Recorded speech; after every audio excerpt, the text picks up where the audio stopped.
Well, good morning everyone. Welcome back. Day 2. Who got to sleep in their own bed at home last night? Put up your hand. Good. Who was staying in a hotel? Brilliant. Who went out for dinner? Great. Who had amazing conversations about their day 1 learnings?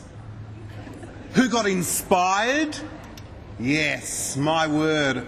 I'm not sure about you, but last night I could not stop thinking about child-friendly Leeds and what an impact that could have on our community here. I couldn't also stop thinking about how darn simple it was.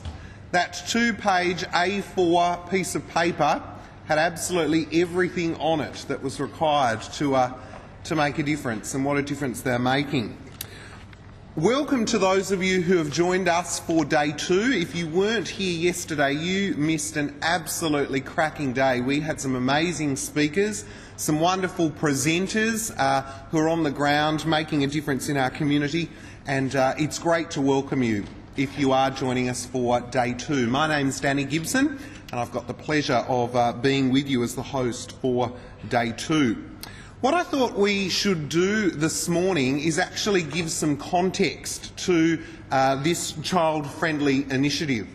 And I thought we've heard lots of reference to it. Some of us perhaps are new to the framework, some of us might be on the journey already, but I thought it would be appropriate to welcome Sharon Dutton to the stage, who's the coordinator of the Communities for Children team.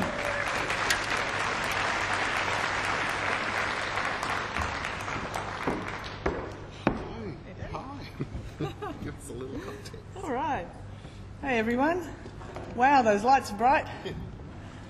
Good to see you all, and lovely that you all felt so keen about child-friendly cities and Every Child Succeeds to put your busy day aside and join us.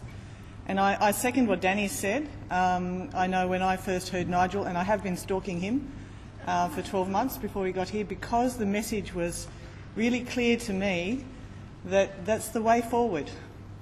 And it's the way forward here in Launceston, Tamar Valley, in as much as it is in Leeds and everywhere else. So the context I wanted to give was that when Nigel talked about 180,000 children and young people in Leeds, anyone want to hazard a guess, apart from those I've already told, how many children and young people we have in Launceston, Tamar Valley? Ballpark figure. No shame if you get it wrong. Any takers? 30,000? 21,000. Close, not bad. And of those, the State of Launceston's Children Report that was released in mid-2014 tells us that about 30% are not doing well. So we're talking about 7,000 kids around about. Now when you get that figure in your mind, it helps you realise this is not beyond us. This is not too big for our community to do. It's a case of mobilising our resources. It's a case of putting ourselves together, maybe rearranging and rethinking the way that we work, and that's the hard thing. So that's the context of Every Child Succeeds. I mean, we're an initiative in the making. At the moment, it's a banner, it's a title, it's a vision, it's an idea.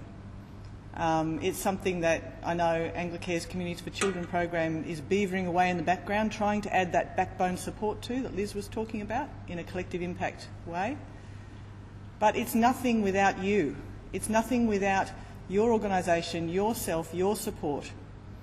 And I thought, when I was trying to figure out how we could map that at the conference today to make sense of it for everyone, Nigel up the back is sitting just in front of the chart that's got the continuum of support from 0 or even preconception. Here he is doing his da-da, from 0 to 25 years of age. That's the age continuum we're talking about supporting.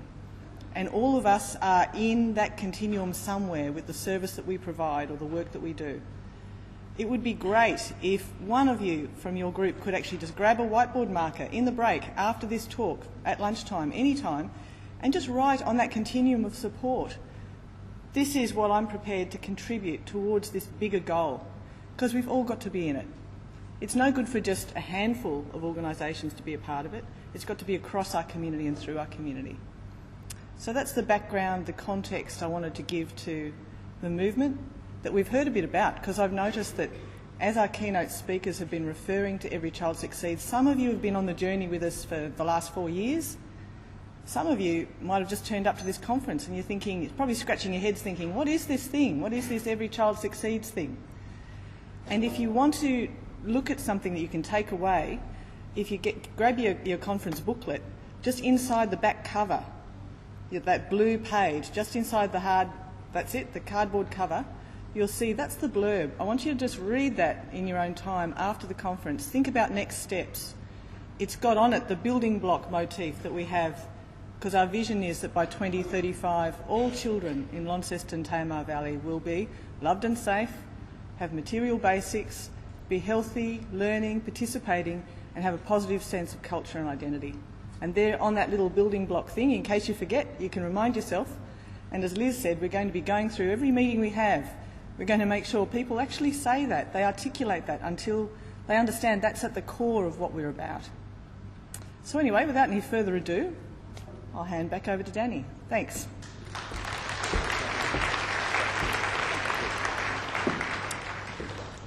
Wonderful, and I loved that idea yesterday. I'm sure some of you did as well, where that mantra was read out at the beginning of every meeting. So much power comes from that, so certainly a great idea. One of the other things that you will have heard me speak about yesterday, and indeed that is mentioned in the program, is our cultural art installation. And if you have read ahead, you would note that at 4:45 today we're going to actually formally present that cultural artwork and talk about its significance. But I wanted to invite to the stage Vicky West, who is an Aboriginal artist, a very experienced and recognised artist, to the podium just to talk about the project and encourage you during the day to take advantage and participate in the work. So could we please make welcome Vicky West. Hello. I just want to encourage everyone to be part of the artwork. It's a collaboration and it brings together all of our ideas about what each child needs to succeed in the Tamar Valley region. So it's using Dottervine and text to draw together a wonderful piece of art. Great. Thanks, Vicky.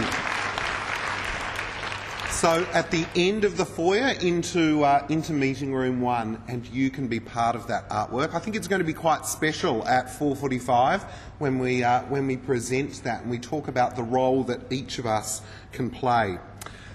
When I look out, it's really interesting. Most of you are sitting in the same block of seats that you were in yesterday. Some of you have casualed it down a bit. You've gone from your jumper to your hoodie, but basically you're all kind of sitting in the same seats. So welcome back. It's good for you to be here. Don't forget though, one of the great things about a conference is to talk to other people, to meet and chat and speak about the learning that you're having. So during the breaks, be sure to break it up a little and meet some new people and talk about the great learnings that we're experiencing.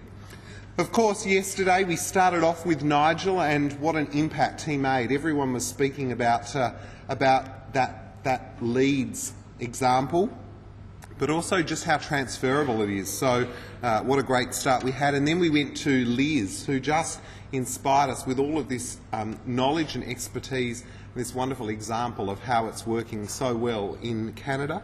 And then Andrew, what a way to finish. I was thinking about it last night, talking to a friend over dinner and saying all of those skills and attributes and the way that we're able to take all of that learning and change the way that we operate and the way that we think.